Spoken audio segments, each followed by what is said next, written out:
Los planes deportivos toda la temporada es correr lo que podamos. Correr lo que podamos, lo que nos permita el presupuesto, hacer pruebas en Cantabria y en Asturias y sobre todo, correr la subida de casa. Que ya que después de tantos años sin correrla, sin hacerla, se recupera y eso merece la pena.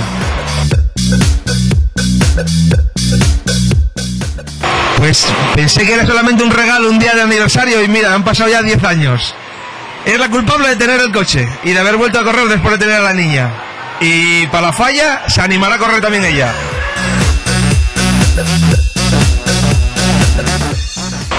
La primera carrera en Pravia me decepcionó un poquillo. Pensé que era un coche muy torpe, pero ya le hemos ido agarrando el tranquillo y ya después del carbón me parece un coche ya divertido.